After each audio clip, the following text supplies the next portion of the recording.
अब हम बात कर रहे हैं कि यदि किसी तार को खींचकर n गुना कर दिया जाए तो इस स्थिति में प्रतिरोध का मान कैसे ज्ञात किया जाएगा। तो मैं आपको अच्छे से समझा रहा हूँ। जो बच्चे अभी जुड़ रहे हैं, जस्ट मैं फिर रिपीट कर रहा हूँ, ध्यान से सुने कि अगर किसी तार को खींच करके लंबा किया जाता है, क्योंकि उसकी प्रकृति नहीं बदल रही, क्योंकि मटेरियल सेम है, इसलिए आयतन समान रहेगा। और यदि आयतन समान रहेगा तो ऐसी स्थिति में क्या करना है आपको, अगर आयतन समान है तो प्रारंभिक स्थिति में जब हमने तार को खींचा नहीं था तो उसका आयतन कितना हो जाएगा बेटा, ए प्रारंभिक तार का क्षेत्रफल, जिसको कहते हैं अनुप्रस्थ काट क्षेत्रफल, और एल प्रारंभिक तार की लंबाई, और यही बराबर होगा, ये आयतन हो गया बेटा, यही बराबर। अब अगर हम तार को खींच देते हैं, सपोज उसकी लंबाई हमने n गुना कर दी, तो n इंटू एल ये उसकी लंबाई है, और माना कि उसका अनुप्रस्थ काट क्षेत्रफल कैपिटल ए, इसको मैं लिख देता हूं डैश, नहीं पता है कितना होगा, ए डैश कर दिया। अब देखो बेटा, यहाँ क्या होगा, एल से एल कैंसिल हो जाएगा, तो बेटा ए डैश कितना आ जाएगा, ए डैश बराबर आ जाएगा ए बाई एन, राइट बेटा। यानी अगर आप किसी तार को n गुना खींच करके लंबा कर देते हैं तो उसका क्षेत्रफल भी n गुना कम हो जाएगा, राइट। अगर ऐसी स्थिति है कि अगर n गुना कम हो जाएगा तो नई स्थिति में प्रतिरोध हमने क्या माना बेटा कि r dash is equal to rho. तो बेटा रो तो क्या है, प्रतिरोधकता। ये कब बदलती है, मैं पहले बता चुका हूं, ये तब बदलती है जब हम किसी पदार्थ की प्रकृति को बदलते हैं। प्रकृति का मतलब जैसे मटेरियल बदल दिया, जैसे कॉपर की जगह एल्युमिनियम आ गया, चांदी आ गई और अन्य सिल्वर आ गया, तब तो रो बदलता है, और ताप बदलने पर भी रो बदलता है। लेकिन यदि उसकी क्षेत्रफल, उसकी लंबाई, उसकी खींचतान करेंगे तो किसी प्रकार कोई वैल्यू नहीं बदलेगी। तो रो तो रहेगा सेम दोनों स्थितियों में। अब बात आती है एल अपॉन ए, तो एल कितना हो गया था, अभी आपको बताया था एन एल, राइट बेटा। ए अब खींचने के बाद ए कितना रह गया, ए बटे एन, राइट बेटा। तो एन कहाँ चला जाएगा बेटा, एन चला जाएगा ऊपर, तो ये हो जाएगा एन स्क्वायर। क्या हो जाएगा, एन स्क्वायर। फिर ये हो जाएगा रो एल अपॉन ए, राइट बेटा। और ये अगर आप ध्यान से देखें तो ये क्या था, ये क्या है, ये वाला मान जो है ये पहले जब तार को नहीं खींचा था वो प्रतिरोध है। तो अब क्या हो जाएगा, ये हो जाएगा आर डैश बराबर एन स्क्वायर इंटू आर।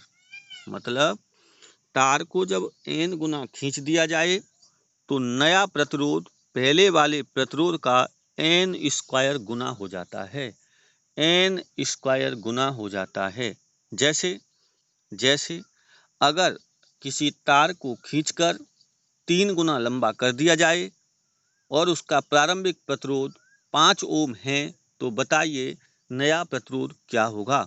तो ऐसी स्थिति में आ जाएगा आर डैश बराबर 3 गुना, तो 3 का वर्ग 9, पहले कितना था 5, तो ये हो गया 45 ओम। कितना हो गया, 45। क्वेश्चन ऐसे भी आ सकता है, क्वेश्चन अपना ऐसे भी आ सकता है बेटा कि आपसे पहले वो रो है और एल है और ए है, ये तीनों चीज़ें दे देगा, फिर खींचने की बात करेगा। तो जो पहले तो सबसे पहले आर निकालना है, जब उसको खींचा नहीं था तब उसका आर कितना है, पहले आर निकाल लो, फिर खींचने के बाद कितने गुना कहता है उसका।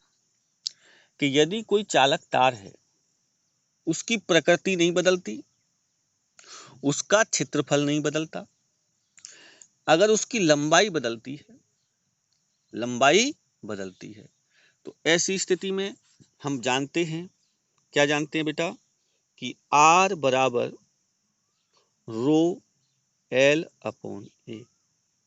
देखो जब खींचने की बात करेगा बेटा तब क्षेत्रफल बदलेगा, लेकिन जब केवल खींचने की बात न करे और लंबाई बदल दे, जैसे सुनना ध्यान से, अगर वो कह देता है कि एक तार जिसका प्रतिरोध 5 ओम था, जिसका प्रतिरोध 5 ओम था, वैसा ही एक और तार, वैसा ही एक और तार जिसकी लंबाई उस प्रारंभिक प्रतिरोध से 3 गुना ज्यादा है। समझ रहे हो ना? तो क्या करना है कि R बराबर रो L अपॉन A। बेटा रो नहीं बदलता है, A नहीं बदलता है, तो यहाँ पर क्या आ जाएगा, R समानुपाती L, R समानुपाती L। तो ये हो जाएगा अपने पास R समानुपाती L, यानी प्रतिरोध हमेशा लंबाई के क्या होगा, समानुपाती होगा। अब क्वेश्चन स्टैंडर्ड लेवल के क्वेश्चन आ जाते हैं। प्रतिरोध से कोई सीमा नहीं, आप इन 10 पॉइंट को अच्छे से पढ़ लेना। इन 10 पॉइंट को आपने अच्छे से पढ़ लिया तो आपको न्यूमेरिकल सॉल्व करने में कोई दिक्कत नहीं आने वाली है। जैसे मैं कुछ प्रॉब्लम लेता हूँ और आपको बताता हूँ, समझना। देखो कैसे निकालेंगे, एक नई प्रॉब्लम बता रहा हूँ, उसको आप ध्यान से समझना। देखिए, अगर हमारे पास कोई तार है, ये देखो ये तार है, ये जिसकी लंबाई L है, ठीक है बेटा, जिसकी लंबाई L है और इसका क्रॉस सेक्शन एरिया यानी क्षेत्रफल कैपिटल A है। राइट बेटा, लंबाई L है, cross section area capital A है, और ये मान लो सपोज कॉपर का वायर है। किसका वायर है, ये कॉपर का वायर है, Cu। अब वो कहता है कि इसी तार को, समझना बेटा, इसी तार को मोड़ करके, इसी तार को मोड़ करके एक वृत्त बना दिया गया। इस तार को मोड़ करके एक वृत्त बना दिया गया, एक सर्किल बना दिया गया। राइट बेटा, तो वो पूछता है कि अगर यह कोण थीटा है, ये कोण थीटा है, क्या है, अगर ये कोण थीटा है तो A और B, A से B तक का प्रतिरोध क्या होगा। बहुत महत्वपूर्ण क्वेश्चन है, दिमाग लगा लेना। A से B तक का प्रतिरोध क्या होगा। तो बेटा इसको कैसे निकालेंगे, तो इसको समझना ध्यान से आप, कि हमारे पास A to B यानी इस तार की लंबाई, अच्छे क्वेश्चन है इसलिए हो सकता है कि सारे बच्चों की समझ में नहीं है, इसलिए ध्यान से समझना। A से B तक कितना तार है ये तो पता करना होगा। अगर ये पता लग गया कि यहाँ से यहाँ तक इस तार की इतनी लंबाई है, तो हम ये भी बता सकते हैं कि इसका प्रतिरोध कितना होगा। तो देखो बेटा, ये वही तो तार है, ये वाला, जिस टोटल तार की लंबाई यहाँ से यहाँ तक कितनी है बेटा, L। अब देखो, अगर ये टोटल लंबाई L है तो यहाँ कोण कितना बन रहा है, 360 डिग्री। कितना बन रहा है बेटा, 360। तो क्या हम ऐसे ही लिख सकते कि 360 डिग्री कोण है, तब उसकी लंबाई कितनी है बेटा, L। कितनी लंबाई है, L। और 1 डिग्री कोण होगा तो इसकी लंबाई कितनी हो जाएगी, L बटे 360। मुझे लगता है समझ में आ रहा होगा, L बटे 360। अगर 360 डिग्री है तब लंबाई L है, 1 डिग्री है तो L बटे, तो थीटा के लिए कितनी हो जाएगी, तो थीटा के लिए कितनी हो जाएगी बेटा, बोलो, थीटा के लिए कितना हो जाएगा, थीटा के लिए हो जाएगा, थीटा के लिए हो जाएगा L बटे 360 इंटू थीटा। L बटे 360 इंटू थीटा। तो आपको पता है, यदि लंबाई पता है, आपको कोण पता है, तो ऐसी स्थिति में आप किसका मान निकाल सकते हैं, प्रतिरोध का मान निकाल सकते हैं। देखिए ध्यान दें, फिर 360 डिग्री पर उसकी लंबाई कितनी थी, L। तो 1 डिग्री कोण यदि इस केंद्र पर बनेगा तो उसकी लंबाई होगी L बटे 360, और यदि थीटा कोण बनेगा केंद्र पर तो उसकी लंबाई होगी कितनी, कितनी लंबाई होगी, L बटे 360 इंटू थीटा। ओके, अब हम बात कर लेते हैं, क्वेश्चन लेंगे। तो क्वेश्चन क्या है कि मान लो ये सर्किल है, माना ये सर्किल है और यहाँ एंगल बन रहा है 72 डिग्री। कितना है? 72 डिग्री। तो बताइए ए से बी तक का प्रतिरोध। देखिए बेटा ये कोण बन रहा है, तो ये वाली लेंथ, ये वाली, ठीक है। तो मैंने अभी बताया, तो इसकी लंबाई बेटा क्या हो जाएगी? मानो सपोज इसकी लंबाई हो जाएगी एल डैश। टोटल लंबाई कितनी थी? एल। तो ये हो जाएगा L by 360 into theta. Theta कितना है? 72। तो ये हो जाएगा 36 दूनी 72। ओके, कितना हो जाएगा? तो ये हो जाएगा 2 पंजे, समझना ध्यान से बेटा, ये कितना हो जाएगा? 2 और 2 पंजे 10। तो ये हो गया एल बाई 5। कितना हो गया बेटा? एल डैश बराबर एल बाई 5। राइट बेटा। तो इसकी लंबाई हमारे पास एल बाई 5 आ गई। तो बेटा प्रतिरोध क्या हो जाएगा?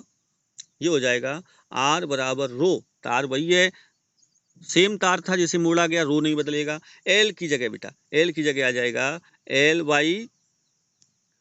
वाई कितना आ जाएगा? कौन है ये जो बदतमीज है? तो ये हो जाएगा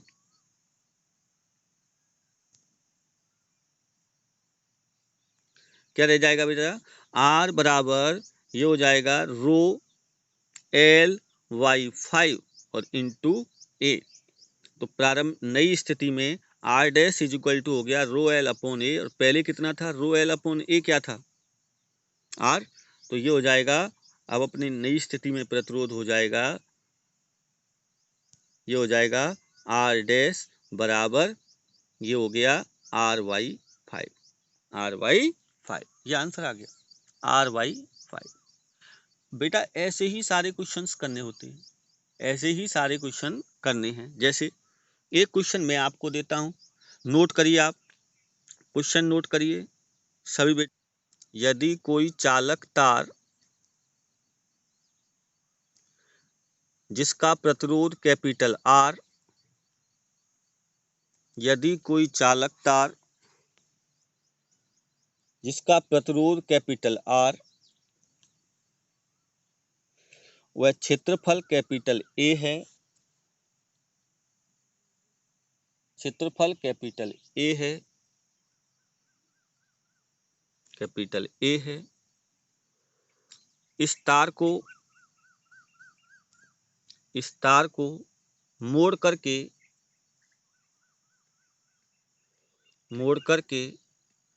एक वर्ग बना दिया जाता है, एक वर्ग बना दिया जाता है, वर्ग बना दिया जाता है। तो भुजा AB के तुल्य, तो भुजा AB के तुल्य प्रतिरोध ज्ञात कीजिए। प्रतिरोध ज्ञात कीजिए। प्रतिरोध ज्ञात कीजिए। हिंट बता देता हूं बेटा, हिंट सुन लीजिए सब, सुनिए ध्यान से। देखिए अब आप कि आपको ए बी, तो देखो ध्यान से, यहां से हम धारा प्रवाहित करेंगे तो यहाँ, यहाँ और यहाँ सेम होगी। तो ये तीनों भुजाएं श्रेणी क्रम में हैं और ये तीनों भुजा इस वाली भुजा के समांतर क्रम में है। तो चारों भुजाओं की लंबाई कैसी होती है बेटा? बराबर होती है। और अगर चारों भुजाओं की लंबाई बराबर होती है तो हमें क्या करना है कि अगर ये हमारे पास एक वर्ग है और हम जानते हैं कि अगर एल लंबाई का एक तार था तो इसकी लंबाई कितनी हो जाएगी? एल बटे 4, एल बटे 4, एल बटे 4, एल बटे 4। और हम जानते हैं कि प्रतिरोध जो है वो लंबाई के क्या होता है? समानुपाती। तो यहाँ पर इसका प्रतिरोध कितना हो जाएगा बेटा? एल को हटाओ, आर लिखते जाओ, R by 4, R by 4, R by 4, R by 4। अब इन तीनों को किस में जोड़ दो? श्रेणी क्रम में। और जब तीनों का आंसर आ जाए उसे इसके समांतर क्रम में जोड़ देना, आंसर आ जाएगा। ओके बेटा, R/4 R/4 R/4 ये तीनों किस्म हो गए श्रेणी क्रम में, तो ये कितना हो जाएगा 3R/4 और 3R/4 और R/4 ये किस में आ जाएंगे, किस में आ जाएंगे, समांतर क्रम में। अब एक क्वेश्चन लिखिए और एक क्वेश्चन लिखो, एक चालक तार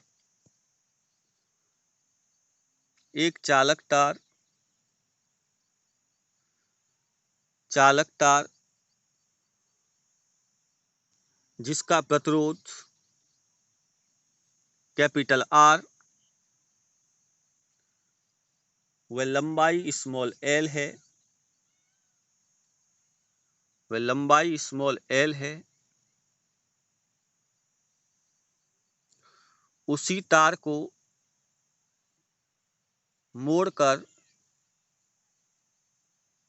मोड़कर एक समबाहु त्रिभुज बनाया जाता है, एक समबाहु त्रिभुज बनाया जाता है, तो त्रिभुज की किसी एक भुजा के अनुदेश, त्रिभुज की किसी एक भुजा के अनुदेश